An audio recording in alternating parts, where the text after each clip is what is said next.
의심 없이 살아갈 때에 우리 소원 주 안에서 이루리.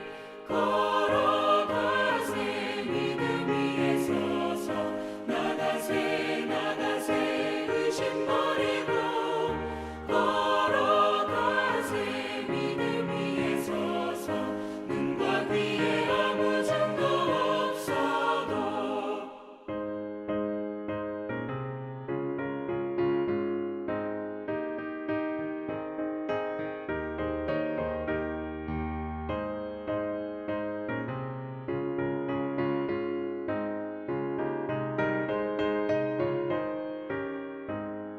주님의 거룩함을 두고 맹세하. 주 하나님 아버지는 참 이쁘다. 그 귀한 모든 약속 믿는 자에게 능치 못할 무슨 일이 있을까. 걸어가세 믿음 위에 서서 나가세 나가세 의심 버리고 걸어가세 믿음 위에 서서 눈과 귀에 아무 증거 없어도. 2026년 2월 12일 목요일 아침입니다. 오늘도 주님의 말씀 앞으로 나오신 여러분을 환영하고 축복합니다. 여러분 혹시 이런 경험 있으십니까? 간절히 기도했는데 응답이 보이지 않아서 불안하고 하나님이 정말 들으시는지 의심스러웠던 그런 순간 말입니다. 우리는 종종 눈에 보이는 증거를 원합니다. 주님, 이렇게만 해주시면 믿겠습니다. 라고 조건을 내밀기도 합니다. 오늘 우리가 묵상할 본문은 바로 그런 우리의 모습을 비추어주는 거울과도 같습니다. 예수님께서 갈릴리에서 한 왕의 신하를 만나십니다. 죽어가는 아들을 둔 아버지의 그 절박함, 그리고 그 절박함 속에 감춰진 연약한 믿음. 그러나 이 이야기는 놀랍게도 표적을 구하던 한 사람이 어떻게 말씀만으로 충분한 참된 믿음으로 변화되는지를 보여주고 있습니다. 오늘 말씀이 우리 믿음의 현 주소를 점검하고 또 한 단계 더 성숙한 믿음으로 나아가게 하는 살아계신 하나님의 음성이 될 수 있기를 소원합니다. 우리 같이 오늘 말씀 읽겠습니다. 이틀이 지남에 예수께서 거기를 떠나 갈릴리로 가시며 친히 증언하시기를 선지자가 고향에서는 높임을 받지 못한다 하시고 갈릴리에 이르심에 갈릴리인들이 그를 영접하니 이는 자기들도 명절에 갔다가 예수께서 명절 중 예루살렘에서 하신 모든 일을 보았음이더라. 예수께서 다시 갈릴리 가나에 이르시니 전에 물로 포도주를 만드신 곳이라. 왕의 신하가 있어 그의 아들이 가버나움에서 병들었더니 그가 예수께서 유대로부터 갈릴리로 오셨다라는 것을 듣고 가서 청하되 내려오셔서 내 아들의 병을 고쳐 주소서 하니 그가 거의 죽게 되었음이라. 예수께서 이르시되 너희는 표적과 기사를 보지 못하면 도무지 믿지 아니하리라. 신하가 이르되 주여 내 아기가 죽기 전에 내려오소서. 예수께서 이르시되 가라 내 아들이 살아 있다 하시니 그 사람이 예수께서 하신 말씀을 믿고 가더니 내려가는 길에서 그 종들이 오다가 만나서 아이가 살아 있다 하거늘 그 낫기 시작한 때를 물으니 어제 7시에 열기가 떨어졌나이다 하는지라. 그의 아버지가 예수께서 내 아들이 살아있다 말씀하신 그때인 줄 알고 자기와 그 온 집안이 다 믿으니라. 이것은 예수께서 유대에서 갈릴리로 오신 후에 행하신 두 번째 표적이니라. 아멘. 예수님께서 사마리아에서의 사역을 마치시고 다시 갈릴리로 돌아오셨습니다. 사마리아에서는 많은 사람들이 예수님의 말씀을 듣고 이분이 참으로 세상의 구주시다라고 하는 고백을 하며 믿음으로 나아왔었습니다. 말씀 한마디로 영혼들이 변화된 것입니다. 그런데 정작 예수님의 고향인 갈릴리에서의 분위기는 사뭇 달랐습니다. 예수님께서는 선지자가 고향에서 높임을 받지 못한다라고 말씀하시죠. 그런데 겉으로 보기에는 갈릴리 사람들이 예수님을 환영하는 것 같았습니다. 그러나 그 환영의 그 이면을 잘 들여다보면 씁쓸함이 느껴집니다. 그들이 예수님을 환영한 이유는 예루살렘에서 예수님이 행하신 기적을 보았기 때문이었습니다. 즉 그들의 환영은 참된 믿음이 아니었습니다. 그저 호기심이었고 기적에 대한 기대, 심지어는 구경거리를 대하는 태도에 불과했던 겁니다. 바로 이런 영적으로 메마른 분위기 속에서 예수님께서 갈릴리의 가나에 다시 한번 이르셨을 때 한 사람이 찾아옵니다. 그는 왕의 신하였습니다. 그는 가버나움에서부터 약 30km가 넘는 먼 길을 달려왔습니다. 당시의 교통수단을 고려하면 좋게 10시간은 걸리는 험한 길이었을 겁니다. 산길을 오르내리며 뜨거운 햇볕 아래서 그는 아들을 위하여 쉬지 않고 예수님께 달려 나온 것입니다. 어, 아마도 그 죽어가는 아들로 인하여서 그는 모든 방법들을 이미 다 동원해 봤을 것이라고 생각됩니다. 최고의 의사를 불렀을 것이고 최선의 치료를 했을 겁니다. 하지만 아들의 상태는 점점 악화되었고 이제 죽어가는 가운데 마지막 희망을 걸고 예수님께 찾아온 겁니다. 주님 내려오셔서 내 아들의 병을 고쳐 주십시오 라고 하는 이 말 속에는 아버지로서의 그러한 절박함, 그리고 예수님을 향한 기대감들이 담겨 있었습니다. 하지만 예수님은 그의 믿음 속에 있는 두 가지 한계를 보십니다. 첫 번째는 공간의 한계죠. 그는 예수님이 반드시 아들이 있는 곳까지 내려오셔서, 즉 현장에 직접 가셔서 고쳐야 한다라고 믿었습니다. 이것은 예수님의 능력을 공간적으로 제한하는 믿음이었습니다. 두 번째는 시간적 한계죠. 그는 아이가 죽기 전에 예수님이 가셔야만 한다라고 생각했습니다. 이것은 예수님의 능력을 시간적으로 제한하는 믿음이었습니다. 자, 그때 예수님께서 말씀하십니다. 48절에 너희는 표적과 기사를 보지 못하면 도무지 믿지 아니하리라. 이 말씀은 단지 그 신하에게만 하신 것이 아니었습니다. 여기서 너희는 이라고 하는 복수형 표현에 주목해 보십시오. 예수님은 그 신하 한 사람뿐만 아니라 표적만을 구하는 갈릴리 사람들 전체의 중심을 지금 찌르고 계신 것입니다. 이것은 책망이면서 동시에 도전입니다. 그리고 이것은 동시에 또한 초청이기도 합니다. 눈에 보이는 기적에 의존하는 신앙에서 벗어나라. 보이지 않는 말씀을 신뢰하는 신앙으로 나아오라 라고 말씀하시는 겁니다. 여러분, 우리는 어떻습니까?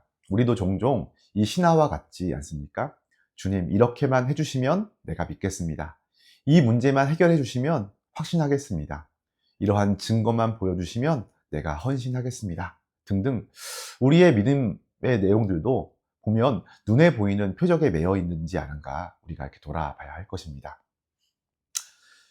예수님의 날카로운 말씀에도 불구하고 신하는 포기하지 않습니다. 오히려 더욱 간절히 매달리죠. 주여, 내 아이가 죽기 전에 내려오소서. 그러나 이 간절한 말에 예수님은 어떻게 하십니까? 그가 원하던 방식대로 하지 않으셨습니다. 함께 내려가지 않으셨죠. 대신 그저 선포하십니다. 50절에 가라, 내 아들이 살아있다. 놀라운 것은 그 담담한 선포에 대한 신하의 반응입니다. 50절 후반부에 그 사람이 예수께서 하신 말씀을 믿고 가더니. 여러분, 이것이 바로 믿음의 도약입니다. 생각해 보십시오. 그는 아무것도 보이지 않았습니다. 예수님이 함께 가시는 것도 아니고 아들이 낳았다라는 증거도 확인할 길이 없었습니다. 그냥 그가 잡을 수 있었던 건 말씀 한마디 뿐이었습니다. 그는 예수님을 모시고 가려던 자기의 계획들을 다 내려놓았습니다. 그리고 예수님께서 하신 말씀을 믿고서 돌아갑니다. 그럼 조금 전까지만 해도 그의 믿음은 와서 이적을 보여달라라고 하는 믿음이었습니다. 그런데 이제는 말씀하셨으니 그대로 될 줄을 믿는 믿음으로 바뀐 거죠. 이제 그는 30km의 길을 다시 되돌아가야 했습니다. 다시 10시간을 돌아가는 동안 그는 아무것도 확인할 수 없었을 겁니다. 아마 집으로 가는 길 내내 혹시 아들이 이미 죽은 것은 아닐까? 내가 예수님을 어떻게든 모시고 왔어야 하는 것 아닌가? 라고 하는 생각이 그의 머리를 가득 채우고 있었을지도 모릅니다. 하지만 그는 걸어갑니다. 왜냐하면 예수님께서 말씀하셨기 때문입니다. 그에게는 이제 그것으로 충분했습니다. 눈에 보이는 증거가 없어도 예수님의 말씀이 있었기에 그는 평안히 발걸음을 옮길 수 있었습니다. 사랑하는 성도 여러분, 이것이 바로 참된 믿음입니다. 참된 믿음은 내 눈앞에 증거가 보이지 않아도 주님의 약속을 붙들고 발걸음을 떼는 것입니다. 기적이 믿음을 만드는 것이 아니라 오히려 말씀에 대한 믿음이 기적을 경험하게 합니다. 히브리서 11장 1절이 말합니다. 믿음은 바라는 것들의 실상이요, 보이지 않는 것들의 증거니. 그럼 보이지 않아도 믿는 것, 증거가 없어도 확신하는 것, 이것이 믿음입니다. 이제 집으로 돌아가던 신하에게 종들이 달려와 아들이 살아났다는 소식을 전해줍니다. 그 순간 신하의 마음이 어땠을까요? 아마 안도하는 눈물이 흐르지 않았을까요? 그러면서 아이가 낳은 정확한 시간을 확인하며 묻습니다. 어제 7시, 그러니까 오후 1시에 열이 떨어졌다라고 합니다. 그 시간은 정확히 예수님께서 네 아들이 살아있다라고 선포하셨던 순간이었습니다. 예수님의 말씀이 선포된 그 즉시 30km나 떨어져 있었던 가버나움에서의 이 아들의 열이 떨어진 것입니다. 신하는 그 순간 분명하게 깨닫습니다. 예수님의 말씀은 시간과 공간을 초월하여 역사하셨다는 사실을 말입니다.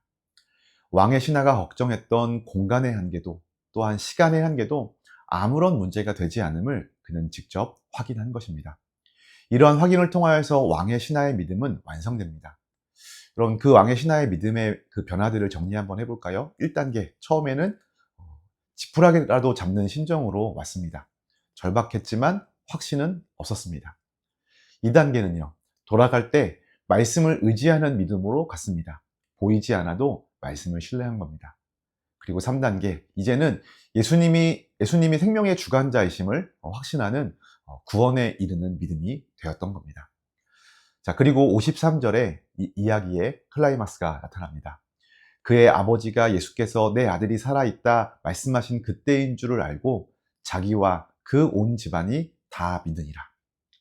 그럼 아들이 살아난 것도 놀라운 은혜였지만 더 놀라운 은혜는 바로 이 일로 인하여 자기와 그 온 집안이 예수님을 믿게 된 것입니다. 한 사람의 믿음이 온 가족을 구원으로 이끌었습니다. 아버지의 믿음의 여정을 지켜본 가족들이 모두 예수님을 믿게 되었습니다. 아들만 육체적으로 살아난 것이 아니라 온 가족이 영적으로 살아났습니다. 이것이 요한복음이 말하는 두 번째 표적의 참된 의미입니다. 단순히 병이 나은 사건이 아니라 한 가정이 예수님을 구주로 영접하게 된 생명의 사건, 육체의 치유를 넘어 영혼의 구원으로 이어진 사건이 오늘 말씀의 내용입니다. 성도 여러분, 우리의 믿음도 이렇게 되기를 원하지 않으십니까? 나 혼자만의 믿음이 아니라 우리 가족 전체를 살리는 믿음, 우리 이웃에게까지 영향을 미치는 믿음, 여러분 그 믿음이 오늘 저와 여러분에게 있기를 소망합니다. 여러분 오늘 말씀을 통해서 우리를 한번 돌아봤으면 좋겠습니다. 우리는 종종 문제 해결을 위하여서 예수님을 찾습니다. 그 자체는 물론 잘못된 것이 아닙니다. 오히려 좋은 것입니다. 문제는 우리가 내 방식과 내 시간표대로 응답해 주기를 고집할 때 사실은 더 큰 문제가 발생됩니다. 그러나 주님은 때로 우리가 원하는 표적을 보여주시는 대신에 약속의 말씀을 주십니다. 눈에 아무 증거가 보이지 않아도 주님의 입에서 나온 말씀이라면 그것으로 충분합니다. 기적보다 앞선 것은 믿음입니다. 믿음이 있을 때 기적을 경험합니다. 기적을 본 후에야 믿는 것이 아닙니다. 오늘 말씀을 통해서 우리가 스스로 이렇게 3가지 질문을 좀 해보면서 점검해 봤으면 좋겠습니다. 첫 번째로, 나의 믿음은 보는 믿음입니까? 아니면 듣는 믿음입니까? 혹시 예수님이 내 눈앞에서 무언가를 보여주셔야만 안심하고 있지는 않습니까? 기도의 응답이 눈에 보이지 않아서 불안해하고 있지는 않습니까? 주님은 말씀하십니다. 요한복음 20장 29절에 보지 않고도 믿는 자가 복되도다. 오늘 내가 붙들어야 할 구체적인 성경 말씀이 무엇인지 묵상해 보십시오. 그리고 그 말씀을 소리내어 읊조리며 확신을 가지십시오. 상황이 보이지 않아도 말씀이 있으면 충분합니다. 두 번째로, 내 생각과 다른 주님의 응답 방식에 순종할 준비가 되어 있습니까? 왕의 신하는 내려오소서라고 했지만 예수님은 가라라고만 하셨습니다. 혹 우리는 내가 기도하며 바라는 해결 방식을 고집하고 있지 않은지 점검해 봅시다. 주님을 내 계획 안에 가두려고 하고 있지는 않은지를 우리가 돌아보며 주님의 방법이 내 생각보다 높음을 인정할 수 있는 우리가 되길 소원합니다. 세 번째로, 나의 믿음은 나 혼자만의 것으로 머물러 있지 않습니까? 왕의 신하의 믿음은 온 집안을 구원하는 통로가 되었습니다. 나의 신앙생활이 우리 가족과 직장 동료들에게 선한 영향력을 끼치고 있는지 또한 돌아봤으면 좋겠습니다. 믿음은 분명 개인적이지만 그러나 동시에 공동체적입니다. 내 믿음이 성숙해질수록 그것은 자연스럽게 주변 사람들에게 흘러갑니다. 오늘 내가 만나는 사람들에게 나의 믿음으로 인한 평안과 기쁨이 전해지도록 해보십시오. 작은 친절의 말 한마디, 격려의 기도 한 번이 누군가에게는 예수님을 만나는 통로가 될 수 있습니다. 우리 함께 오늘 기도할 때 이렇게 기도합시다. 눈에 보이는 상황에 일희일비하지 말고 정말로 이미 선포된 주님의 말씀을 붙들고 삶의 자리로 내려가서 여러분 정말로 우리의 삶의 모든 시간 그리고 모든 공간을 초월하여 일하시는 하나님의 능력을 그렇게 경험하게 되어지길 소원합니다. 우리 함께 오늘 기도할 때 살아계신 하나님, 우리는 자꾸 눈에 보이는 표적을 구하며 불안해합니다. 증거가 보여야만 안심하고 기적이 일어나야 믿는다고 말합니다. 주님 용서하여 주십시오. 왕의 신하가 예수님의 말씀만 믿고 발걸음을 돌렸던 것처럼 우리도 주님의 약속을 전적으로 신뢰하게 하옵소서.